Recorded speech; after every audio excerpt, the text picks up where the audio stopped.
صحابی رسول حضرت عمر بن سعد الماری رضی اللہ تعالی عنہ فرماتے ہیں کہ حضور نبی کریم علیہ الصلاۃ والسلام نے فرمایا ثلاثۃ اقسم علیہن،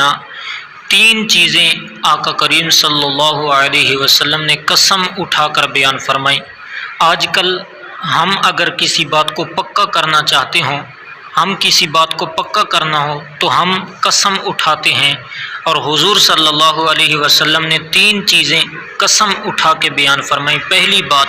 فرمایا ما ناقص مال عبد من صدقہ، کہ میں قسم کھا کر کہتا ہوں کہ صدقہ کرنے سے کبھی مال کم نہیں ہوگا۔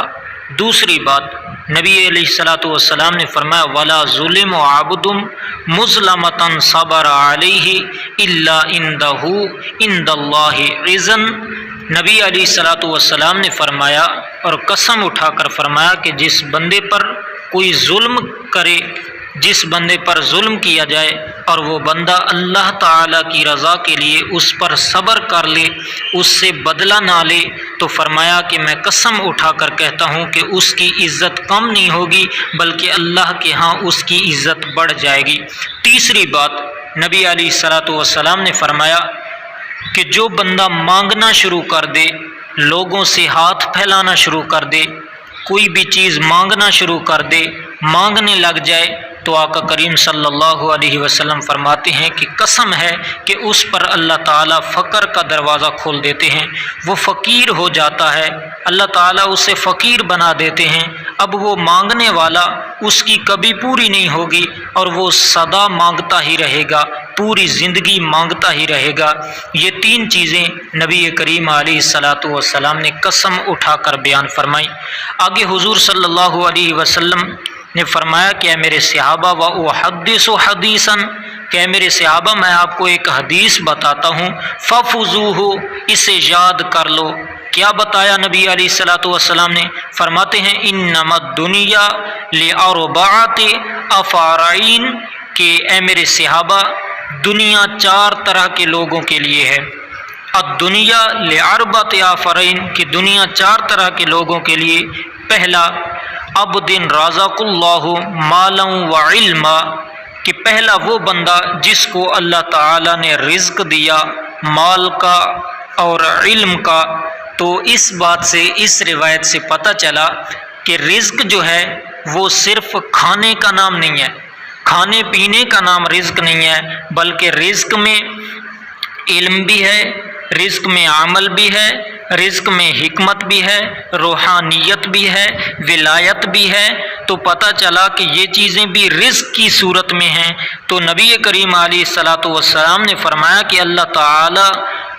ایک بندے کو مال کا علم بھی دے اور مال بھی دے اور علم بھی دے، تو فرمایا وَهُوَ يُتَقِي فِيهِ رَبَّهُ، وہ اس کے علم کے اندر، وہ اس کے مال دینے کے اندر اپنے رب سے ڈرتا ہو، وَيَصِلُّ فِي رَحِمَهُ، اور لوگوں سے صلہ رحمی بھی کرتا ہو، وَيَعْلَمُ لِلَّهِ فِي حَقًّا،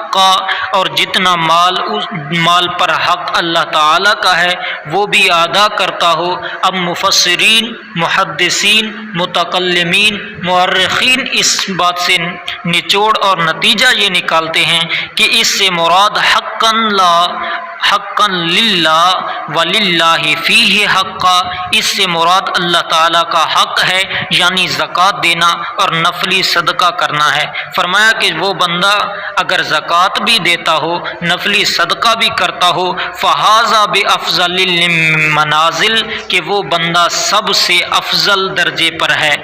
تو روایت سے پتہ چلا کہ جس بندے کو اللہ تعالیٰ نے علم بھی دیا، یعنی جو بندہ عالم ہے اور اس کے پاس اللہ تعالیٰ کا دیا ہوا مال بھی بہت ہے، وہ اللہ تعالیٰ کی رضا پر خرچ کرتا ہے، لوگوں پر صلہ رحمی کرتا ہے، علم آگے پہنچاتا ہے۔ علم والی دولت سے مراد، علم خرچ کرنے سے مراد یہی ہے کہ علم اپنے تک محدود اور محفوظ نہ رکھے بلکہ علم کو آگے لوگوں تک پہنچائے، تبلیغ دین کرے۔ تو فرمایا کہ وہ بندہ تمام لوگوں میں سے افضل اور اعلیٰ درجے پر ہے۔ دوسرے نمبر پر آقا کریم صلی اللہ علیہ وسلم نے فرمایا وعبد رزقہ الا علما، دوسرا بندہ وہ ہے جس کو اللہ تعالیٰ نے دین کا علم تو دیا مگر مال نہ دیا، فہو صادق نیتہ، اگر اس کی نیت یہ ہو کہ اللہ تعالیٰ کاش مجھے مال دیتا اور میرے پاس بھی مال ہوتا، عملت عملا فلان ابن فلان، کہ میں بھی اس فلاں بن فلاں کی طرح، جس کی میں نے پہلے بات کی کہ وہ بندے کے پاس علم بھی ہو، علم آگے پہنچاتا بھی ہو، مال بھی ہو، مال اللہ کی راہ پر خرچ بھی کرتا ہو، نفلی صدقہ دیتا ہو، زکوٰۃ دیتا ہو۔ فرمایا کہ اگر میرے پاس علم ہوتا میں لوگوں تک پہنچاتا، اگر میرے پاس مال ہوتا میں بھی فلاں بن فلاں کی طرح لوگوں تک پہنچاتا۔ تو نبی کریم علیہ الصلاۃ والسلام نے فرمایا فہو نیت، اگر اس کی نیت یہ ہو فاجرہما ثواب، تو اس کو بھی اتنا ثواب ملے گا اور اتنا اجر ملے گا، کتنا؟ جتنا کہ پہلے شخص جس کے پاس علم بھی ہے، جس کے پاس مال بھی ہے، اور اس کے پاس علم تو ہے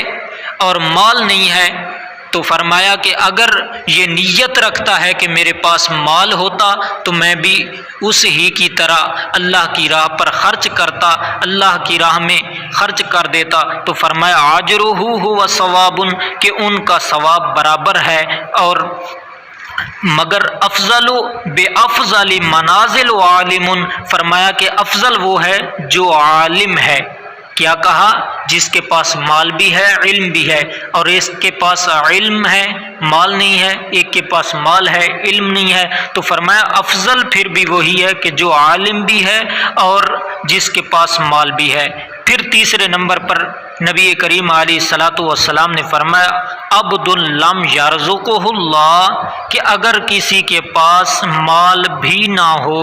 ولم یرزق دنیا ولم یرزق علما، کہ اگر اس کے پاس علم بھی نہ ہو، نہ ہی اس کے پاس مال ہو، دنیا ہو، دولت ہو، پیسہ ہو، اور نہ ہی اس کے پاس علم ہو، اور اگر وہ بندہ چاہتا ہے کہ میرے پاس مال بھی ہو اور میرے پاس علم بھی ہو، تو فرمایا کہ وہ بندہ ذلیل ہے، بدترین ہے، فہذا فخسل الدنیا، کہ وہ بندہ ذلیل اور گندہ بدترین مخلوق میں سے وہ بندہ ہے۔ آگے چوتھے بندے کا ذکر کیا نبی کریم علیہ الصلاۃ والسلام نے فرمایا لم یذر مالا عندہ ولم یرزق علما، کہ جس کو اللہ تعالی نے مال تو بہت دیا، مال اتنا دیا کہ بے حساب دیا، مگر علم کی دولت اس کو نہ دی، علم اس کو نہ دیا، تو فرمایا کہ اس کے پاس مال ہے علم نہیں ہے، اور وہ اپنی مال میں، اپنی دولت میں، اپنی کوٹھی میں، بنگلے میں، اپنی کاریں میں، جائیدادوں میں، فرمایا کہ مصروف رہ گیا اور مجھے اس نے بھلا دیا، دنیا داری میں اس نے دل لگا دیا، تو فرمایا کہ وہ بندہ بھی اس بندے کی طرح ہے جس کا پہلے ذکر ہوا کہ اس کے پاس مال بھی نہیں ہے، اس کے پاس جائیداد بھی نہیں ہے، اس کے پاس کچھ بھی نہیں ہے، مگر وہ نیت یہ رکھتا ہے کہ اگر میرے پاس مال آ جائے، میرے پاس جو ہے علم بھی آ جائے، میرے پاس سب کچھ ہو، اور میں فلاں بن فلاں کی طرح میں بھی یہی کروں گا، اس کی نیت یہی ہے کہ میں بھی اسی طرح کار لوں گا، اب میرے پاس مال ہے میں کار لوں گا، میرے پاس مال ہے میں کوٹھی بناؤں گا، میرے پاس مال ہے میں فلاں کروں گا فلاں کروں گا، تو اگر اس کی یہ نیت ہے تو فرمایا وہ اور اس بندے میں کوئی فرق نہیں ہے، فہی اجرھا ثواب، کہ ان کا جو ہے اجر ثواب گناہ سب کچھ برابر ہے، جو اس کا ثواب ہے وہ اسی کا ثواب ہے، جو اس کا گناہ ہے وہ اسی کا گناہ ہے، تو فرمایا کہ وہ اجر کے اندر، ثواب کے اندر، گناہ کے اندر برابر کے شریک ہیں، ان میں کوئی فرق نہیں ہے۔ حالانکہ فرق کیا ہے کہ ایک کے پاس مال بھی ہے علم بھی ہے، ایک کے پاس مال بھی نہیں علم بھی نہیں، تو فرمایا کہ نیت ہے کہ جتنا اس کے پاس مال ہے اس کی نیت ہے کہ میرے پاس مال ہوتا تو میں اللہ کی راہ میں خرچ کرتا، تو وہ بندہ افضل ہے، اور اگر ایک دوسرے بندے کی نیت میں یہ ہے کہ میرے پاس مال تو نہیں ہے، اگر مال ہوتا، پیسہ ہوتا تو میں اپنی فلاں چیز خریدتا، تو فرمایا کہ وہ بندہ اس دنیا کا بدترین بندہ ہے۔ تو پتہ چلا کہ اس سب جو ہے نیت پر ہوتا ہے۔ اور یہ بھی ایک بات یاد رکھیں، لیس شرطا ان یکون الرزق ما لا قد یکون الرزق خلقا او جمالا، کہ رزق کی صورت میں یہ بھی تو ہو سکتا ہے کہ رزق کی صورت میں اللہ تعالیٰ نے کسی بندے کو اچھا اخلاق دے دیا ہو یا پھر حسن و جمال دے دیا ہو، تو یہ بھی ہو سکتا ہے۔ دوسری بات، قد یکون الرزق عملا راجیا ان یواہ العلم جمالا او کمالا، یہ بھی ہو سکتا ہے کہ اللہ تعالیٰ رزق کی صورت میں کسی بندے کو نرم مزاج دے دے، تو یہ بھی ایک رزق کی صورت ہے۔ دوسری بات، اور میں نے پہلے بھی کہا، حدیث پاک میں ہے، روایت سے مشہور ہے کہ نبی علیہ الصلوۃ والسلام نے فرمایا کہ رزق صرف پیسہ